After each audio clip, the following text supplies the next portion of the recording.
if you're a student or a working professional who's willing to move to Canada this year, then this video is for you.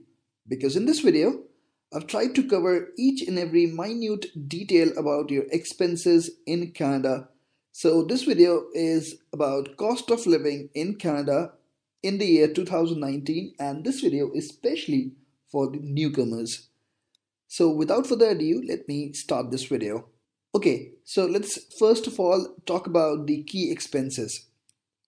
So the biggest expense is your house rent. So we'll talk about it. We'll also talk about the hydro bills. We'll also talk about the bills of your television and internet and your mobile bills as well. Your grocery shoppings, your transportation, and miscellaneous expenses like gym, probably some shopping or movies, entertainments have also been covered in this video. Okay, now before starting the list of the expenses, I have to tell you a few assumptions. City of stay. Obviously, the expenses actually differ from one city to the other, from one province to the other. So all the expenses that I've told in this video are in respect to Toronto and GTA region, which is Greater Toronto area. Okay, now the size of family. So in this video, I've covered all the expenses probably for a family of 1 to 3 people. Now it's very important to realize that each of us is different. We also hail from different places of the world. We have different eating tastes, we have different fashion senses, we have different habits. So it's very difficult to generalize things, but still I've tried to generalize a few of the expenses. You can always customize your expenses according to your own habits. Okay, now first of all, accommodation. So just a couple of days back, I uploaded a video where I gave the information about different types of houses in Canada. So in this video, I've given the rents for all of those different types of housing options. So first of all, you have paying guests. So for a paying guest, you might have to pay something like $500 to $800 in the GTA region. Mind it, I'm not talking about the downtown Toronto because it's very expensive.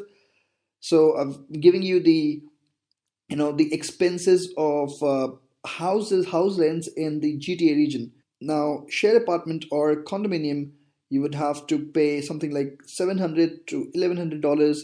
For a basement apartment, you might have to pay something like $1,000 to $1,500. Now, for an apartment, you might have to pay something like $1,000 to $2,200.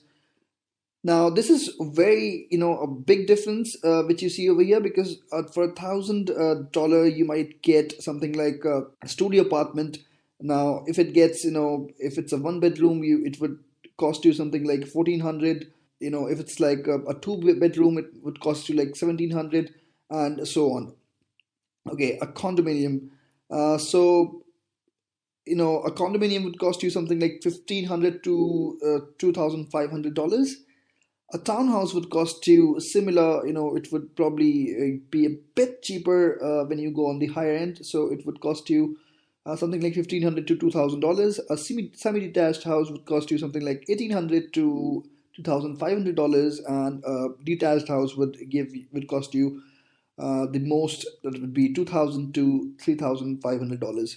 Now, as I've told you, these are all Canadian dollars that I'm talking about, and of course, the rents actually differ for the facilities that you are being provided with. It also differs with the location. If it's closer to the metro, then obviously it would be expensive, and if it is farther, it would be a bit cheaper. So all of these factors, actually decide the rents in the GTA region. Of course, if you're living in the downtown, then it would be even more expensive.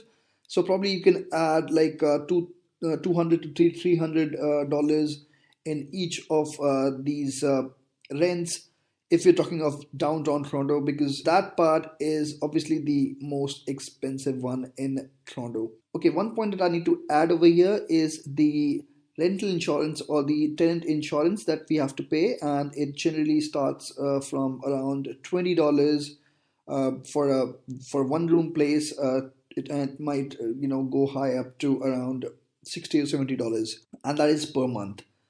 Okay, now let's talk about the transportation. This is the official screenshot of TTC, which covers, probably the trams, the buses, the metro or train, everything is covered. So this is the screenshot from 2019. So over here you can find that the for a single ticket you have to pay around $325. That is $3.25. And for seniors and students, it's $2.10. However, you can take a weekly pass as well, which is 43.75 and 34.75 per person. And you can take a monthly pass as well, which is most economical if you have to travel to go for the interviews, if you have to travel to go and meet different people. In that case, you can take the monthly pass. You can travel as much as you want to, so there's no limit in the travel if you take a monthly pass or a weekly pass. So if you get a Presto card, then there's a little discount. You have to pay around $3. Okay, for children, there is a different fare which is also mentioned over here. Okay, now here I haven't covered if you are going to get a car, because it's for the newcomers, probably for all those people who'd be coming here for in initial months, and I would actually be covering it in a separate video altogether. Okay, now the utilities. Now utilities would include your mobile bill, your internet and TV bills, your electricity, gas, and water bills, which is also called hydro in Canada. Let's talk about all of them one by one. Now the mobile bill. So mobile bill actually differs from one company to the other. I found Charter is among the cheapest ones in the Toronto GTA region. So you have to pay $35 per month for 1 GB of data and unlimited calling in Canada.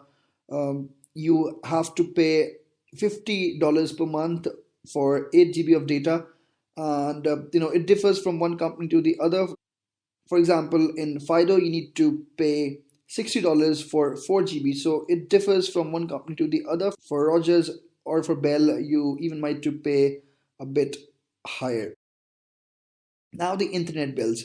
It becomes kind of essential for you if you're living in Canada to have internet, broadband internet in your home. So it is, it also differs from $55, $50, and they have different plans going up to $80, $90. So they had two screenshots for Fido and Rogers. Okay, now you also get bundled offers over there. So if you want to get a TV plus internet offer, this is the screenshot from Rogers, and this is again a screenshot from the website, official website in 2019. You would be getting something like $95 per month for TV plus internet. That's the basic payment that you need to pay. And after that, if you want to get a TV plus internet plus home phone, then you need to pay something like $105.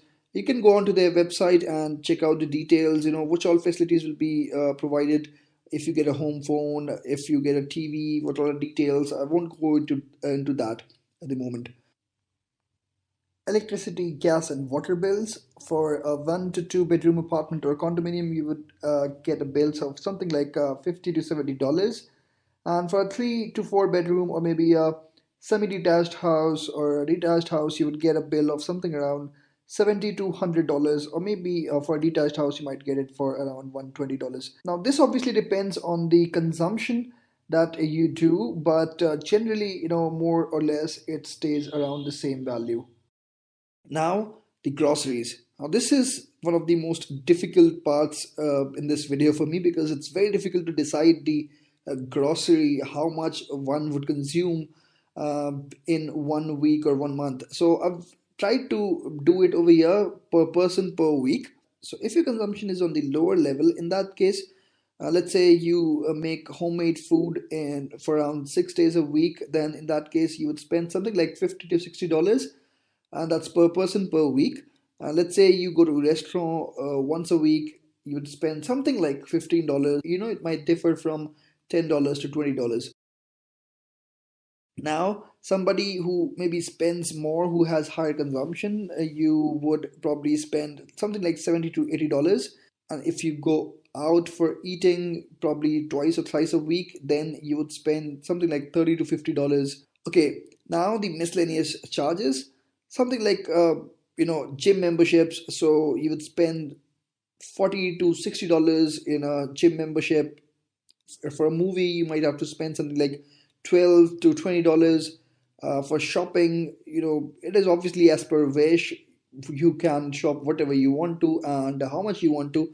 So I can't generalize it. And also for trips, if you want to go and move around Canada or maybe outside Canada, then it's quite difficult to judge that or to finalize that. So I haven't put any number next to these two. Now, if you're living in Canada, you might be quite habitual to drinking coffee. So in that case, if you do have that habit, you might spend something like $50 to $100 for a coffee, but I haven't included that here. Okay, now time for totaling. Again, all the same parameters: a house rent, a mobile bill, internet plus TV bill, your hydro bills, your groceries, transportation, and miscellaneous charges as well. So if you are a single guy, in that case, you would spend something like $500 to $1,500. 500 if you get the rent as a paying guest, and 1,500 if you get a one-bedroom apartment. It's very difficult to generalize again, but still. For a mobile bill, you would spend something like $40 to $80. For internet plus TV bundle package, you would spend like $80 to $190. For hydro bills, you would spend like $30 to $80. It depends on your consumption, obviously, so it's again difficult to finalize. Now, your groceries, you'd spend something like $200 to $600. For transportation, you'd spend like $100 to $150. If you get an Uber, then obviously you would spend more. For miscellaneous expenses, I would assume you would spend something like $50 to $50. So on the left hand side, all of those expenses are mentioned if you're living there on a savings mode. But if you haven't activated your savings mode and you want to live pretty freely, you want to live a very easy life over there, you don't worry about your expenses, then probably the right column would be for you. So overall, if you have activated your savings mode, then you can spend life there in Toronto GTA region for $1,000. And if you want to live a very pretty good life without thinking about the money, you would spend something like $3,000, something between 2,700 to $3,000. Okay, now for somebody who's a couple, so in that case, your house rent would increase from $1,000 and it might go up to $2,500. It's your choice.